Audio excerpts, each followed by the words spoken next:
Iye amene adampasa zambiri sizidanchulukire, ndipo iye amene adampasa pang'ono sizidanchepere. Zina la Atate ndi la Mwana ndi la Mzimu Woyera, amen. Chaulere cha Ambuye athu Yesu Khristu, chifundo cha Mulungu Atate, komanso mphatso za Mulungu Mzimu Woyera zikhale nanu. Pano ndi pa Word Made Flesh, pamene timagawana mawu a Mulungu. Lero tifuna kuti tigawane mawu a la Mulungu la 13 pa chaka. Ndipo mawu athu oyamba achokera pa Luntha chapter cha 1 ndime ya 13 mpaka na 15, kenako chapter 2 ndime ya 23 mpaka na 25.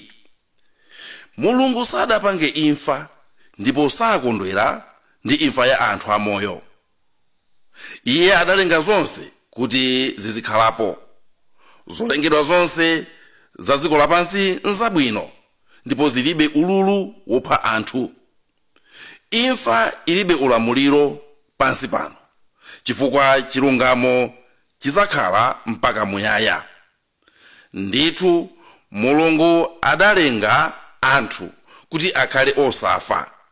Adawapasa kuti akhale chifaniziro cha mmene alili mwini wakeyo. Koma imfa idalowa mdziko lino lapansi chifukwa cha dumbo la Satana. Izi nzomwe anthu amene amagwirizana naye Satanayo azaonadi. Mawu a Ambuye. Tithokoze Mulungu. Salimo yathu tizikayankha kuti ndizakutamandani inu chauta pakuti mwanditulutsa m'mavuto. Mawu achiwiri. Mawu a nkalata yachiwiri ya Paulo oyera kwa Akorinto. 2 Akorinto chapter cha 8 ndime ya 7 mpaka na 9, 13 mpaka na 15. Abale, zonse mudalandira pakulu, monga kukhulupirira, kulankhula, kuziwa, kuchita khama pa zonse, ndiponso kutikonda. Motero tifuna kuti muperekenso pakulu za chifundozi.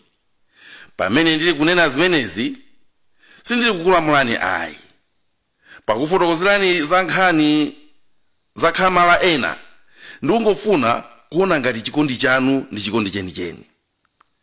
Muzi wakukoma mtima kwa Ambuye athu Yesu Khristu, ngakhale anali wolemera, adakhala mphawi chifukwa cha inu, kuti ndi umphawi wakewo inu mukhale olemera. Sindiko kuti inu muvutike kuti ena apepukidwe ayi, koma pakhale kufanana. Inu muli nazo zambiri tsopano, ndipo muyenera kuthandiza osowa, kuti msogolomo nawonso akazakhala nazo zochuluka azakuthandizeni pa zosowa zanu. Motero pasakhala kufanana. Monga malemba akuti, iye amene adapata zambiri sizidanchulukire, ndipo iye amene adapata pang'ono sizidanchepere. Mawu a Ambuye. Tithokoze Mulungu. Mthenga wabwino ukuchokera pa Marko chapter cha 5 ndime ya 21 mpaka na 25, 35b mpaka na 43. Marko 5 ndime ya 21 mpaka na 25, 35b mpaka na 43. Siku lina Yesu adawoloka nyanja. Pamene anafika pasidya, chikhamu chachikulu cha anthu chidasonkhana pa mphepete pa nyanja pamene panali iyepo. Kunafika munthu wina dzina lake Jairosi, amene anali mkulu wa nyumba ya mapemphero kumeneko. Pamene adaona Yesu, anagwada ku mapazi ake nadandaulira kwambiri. Anati, mwana wanga wamkazi ali pafupi kufa. Tiyeni mukansanjike manja kuti achire ndi kukhala ndi moyo.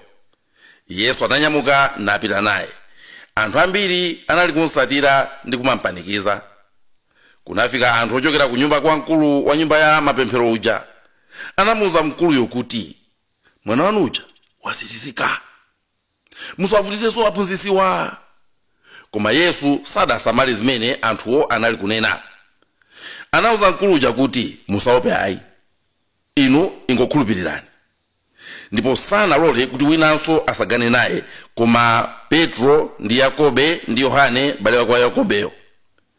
Atafika ku nyumba kwa mkulu uja, Yesu anaona chipiringu cha anthu chikuchita phokoso, kubuma ndi kulira kwambiri. Iye analowa nawafunsa kuti, chifukwa chani mukuchita phokoso lonseli ndi kubuma?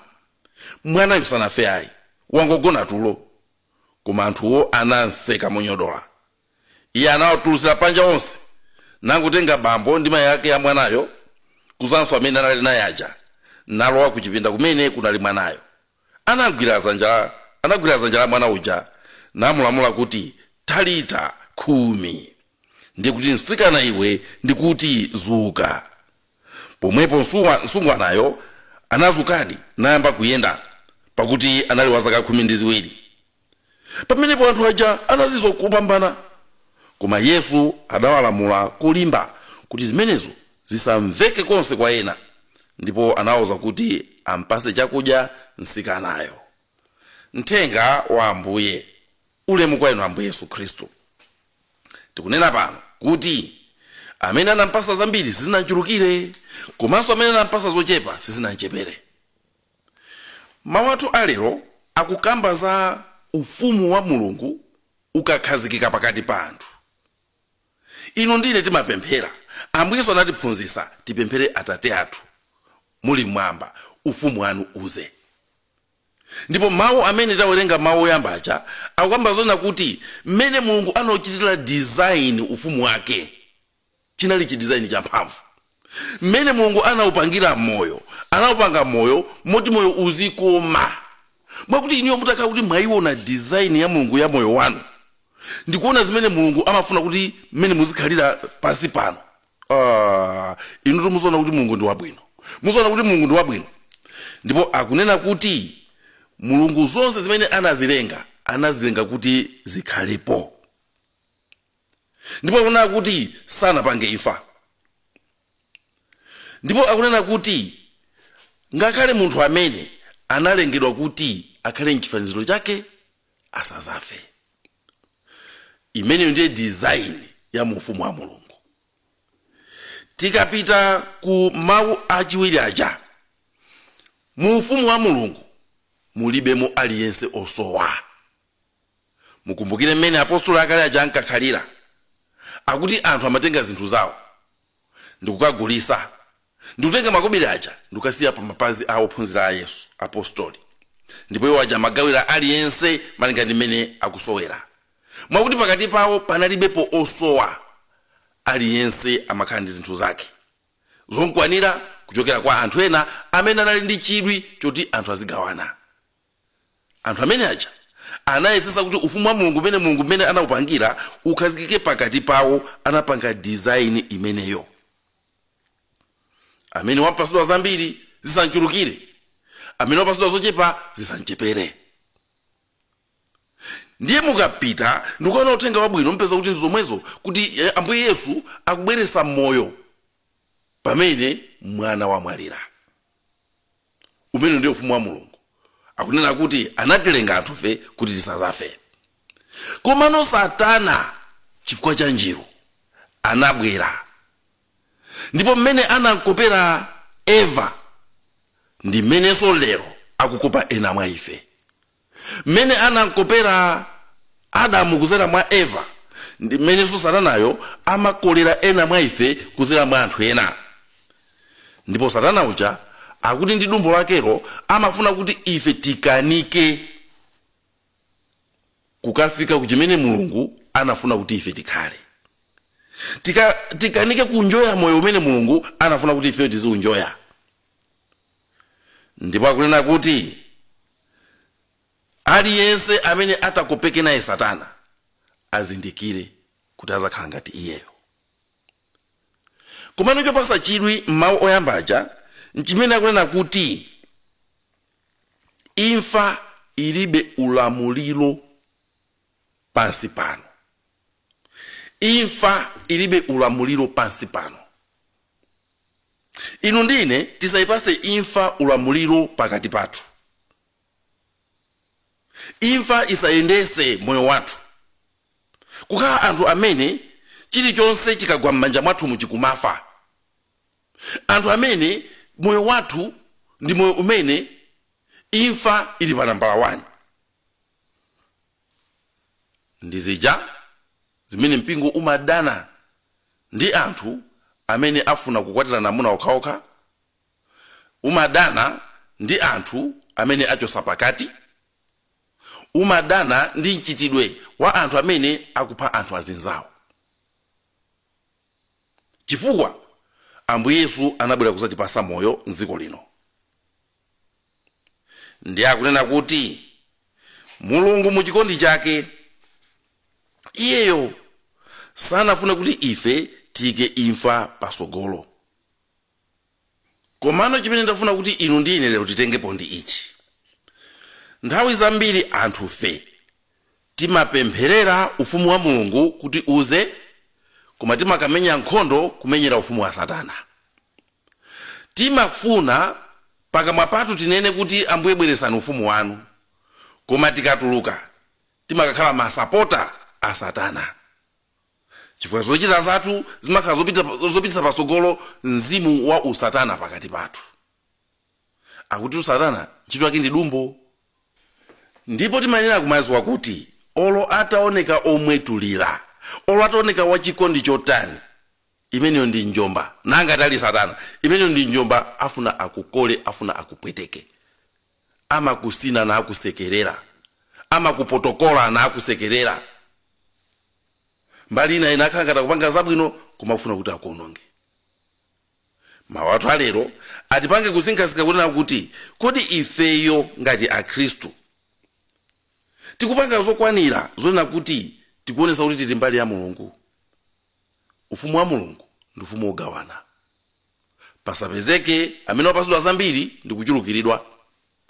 Kuti akhale ngati olemera uchamana kuti mtima wanga sangalala, kodi mmene ndachuluka chonchi ndipange bwanji, ndipanga nkhokwe zina, ndipange anthu ena akuvutika kuti umange nkhokwe zina.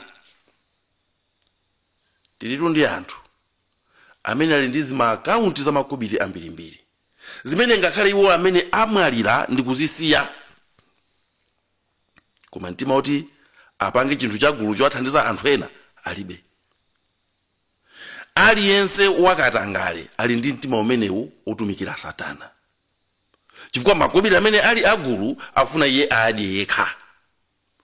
Ena chazivutika pena pake iye akumva bwino.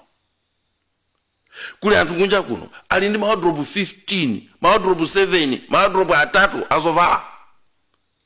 Zina sakuzokuna kuti kodi ndi za mtundu chani zili pati, anako chigula kamozi kuchivala kamozi. Koma alibe mtima ukumbukira kuna kuti pali kamwana kena kache pa primary pena pachapa kamene kakusowa zovala. Omutaka kuna kuti mungotenga chovala chanu chija muching'ambe mukachisokesenso mukasokesere diresi kapena malaya kapena trouser. Komayi azingokondwa kuziona zili mkabati, zima expand mpaka na pamwamba ngati warehouse muli nyumba mwa munthu. Amene anampasa zochuluka sizinanchulukire, amene anampasa zochepa sizinanchepere. Apostoli akale anayiziwa nkhani imeneyi pakutenga zimene anali nawo iwo ndi kumagawana. Achina Anania, Safira ngakhale anapanga zofoira paja, koma anali ndi mtima umenewu. Kuli anthu kunja kuno amene akulolera kuti akhale magalimoto 15 panjapo 15 itu, koma iye alipo yekha. Nyumba zipinda 12, koma zoti pali gogo kena kachi kamene kakugona nyumba yothonya yokugwa mbali imozi kunjako. Ayi mumpeza kuti amene ali ndi nyumba yazipinda 12 yo alimo yekha. Mfunseni sanayambe wamangirapo olo munthu wina wake kanyumba kachipinda chimozi. Koma kuchali chakupita kupemphera na apemphera, kugwada na magwada, ngakhale nyumba mwake mommo Ambuye ndikukuthokozani. Zonena kuti ali ndi udindo omanga ufumu wa Mulungu. Ayi ndi ntchito yathu ifeyo ngati antchito a Mulungu, ndi udindo wathu ifeyo ngati atumiki a Mulungu timve mawu aja amene amanena kuti munda wakula koma antchito ndochepa. Ndipo nimabwereza tanthauzo la mawu amenewa kuti satanthauza kunena kuti chimunda cha Mulungu nchachikulu kulibeko anthu oti akagwire ntchito. Antchito ake si antchito oti akalime. Ayi, ananena kuti muuze mwini munda apeze anthu ambiri okatuta zinthu zake. Inu ndine lero ntchito yathu ndikukatuta zovala mmakomo mwa anthu amene zachulukamo koposera mwezo, tipite tikazigawire kwa anthu amene akusowa. Imene word made flesh. kupitidwa kuti kufuna kuti word made flesh ikayamba kukhala pa ground ntchito yake ikhale imeneyo yochita transfer zinthu kwa anthu amene aona kuna kuti ine izi nditha kuzipereka azipereke ife tizisamuse zimene zija tikazike malo amene anthu ena akuzisowa. Nthawi zina sizimakhala kuna kuti anthu amene ali ndi zambiri aja kuti ndi anthu owuma mtima ayi. Nthawi zambiri kumangokhala kuna kuti iwo aja akusowa wina wake woti anene kuti ineyo ndikubwera nditenge zimene mukuona kuti nditha kutengazo ndikazipereke kwa ena ake uko. Word made flesh tikayipanga pano kuti iyambe kukhala pa ground cholinga chathu ndi chimenecho. Tikhale antchito othandiza Mulungu kukatuta zinthu zake. Tikhale antchito owathandiza amene Mulungu wadalitsa kuti apeze transport, apeze wina wake, apeze nkhala pakati okathandiza kutenga zinthu zija ndi kupereka kwa ena.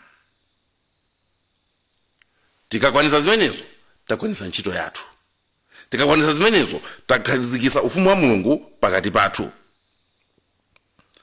Pomaliza mukapita kuuthenga wabwino uja, Ambuye Yesu anayitanidwa kuti apite akachize mwana wamkulu wa nyumba ya mapemphero. Ndipo wanyamuka akupita ndi kukubwera uthenga. Mkulu mwana uja wamalizika koko. Musavutisenso Ambuyewo auzeni abwerere. Yesu akumuwuza mkulu uja kuti osamvesera zimenezo. Ingokhulupirira tiye tizipita. Ndafuna kuti inu ndine tione chimene Yesu anabwerera ngati mulimbikisi. Yesu anabwera kuti pamene umunthu wathu wathera umulungu wake utikoke kupitirira pamene pacha. Mwakuti ife amene tili mu ufumu wa Mulungu tili ndi kuthekera kupitirira malire amene anthu atiuza kunena kuti apapasira ndi pomwepa. Dziko lapansi lino tili ndi anthu ambiri okhumudwitsa. Dziko lapansi lino tili ndi anthu ambiri obwezera mbuyo ena muzina la chikondi. Musapange izi. Mukukumbukira Petro abale anauza Ambuye Yesu akupita kuti akaphedwe. Ambuye musalole zimenezo, musakaphedwe. Ambuye Yesu anamuwuza kuti choka pita kumbuyo kwanga Satana. Tili ndi anthu ambiri ifeyo amene amatikonda kopsa. Ndipo chifukwa cha chikondi chimene chija amakhala ngati kuti safuna kuti tivutike tipange zinthu zimene zitazigwetse m'mavuto. Koma mwanjira yomweyo amakhala kuti akutikanikisa kuti tikagwire ntchito imene Mulungu akufuna kuti tikayigwire. Ndikangati kamene anthu andiuza kuti abambo zilalika inu zija akumangani. Abambo zilalika inu zija akusakasakani, akuphani. Anthu amene amandiuza zimenezo amandiuza chifukwa cha chikondi chawo pa ine. Koma amene timansatira ife amene ndi Ambuye Yesu amayang'ana chimene iye anakutuma kuti ukapange. Anakutuma kuti uzapange chani. Mmene ankakulenga pansi pano sunangobwera kuti ungobwera opanda cholinga. Ugwire ntchito yakeyo. Ukamayigwira ananena kale ukhale wokonzeka kuti siku lina chili chakuchitikira. Ukhale wokonzeka kuti siku lina utha kupwetekeka. Ukhale wokonzeka kuti siku lina utha ngakhale kuphedwa. Ambuye Yesu amatilimbikisa ndi mawu ofuula koposa mawu amene anthu anganene otibwezera mbuyo. Ambuye Yesu amafuula mu mtima mwako ndi mawu olimbika koposa mawu amene anthu angakopseze nawo. Sikuti anthu akandiuza kunena kuti muchitidwa chiwembu, mupwetekedwa, sikuti sindimamvayi, ndimamva. Ndipo sikuti ndimakhala kuti ndikususana nazo, sikuti ndimasusana nazo, sindisusana nazo. Ndipo sikuti kuti ndimapanga plani kunena kuti ndisasatire, ndimafika pona kuti apade anthu akunena zoona, ndikungoyena kuti munthu ne ndikhuzumuke. Koma ndikakhala mwinake uja amabwera. Ndiye amabwera ndi mawu ofuula koposa mawu amene ndamvaja. ndi umangozindikira wanenanso.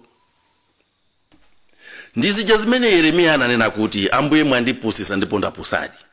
Ndinapanga chiganizo chona kuti zanu zisindizalalikanso, koma munabweresa moto mu mtima mwanga umene unandikanikisa kuti ndikhale chete ndipo nayankhulanso.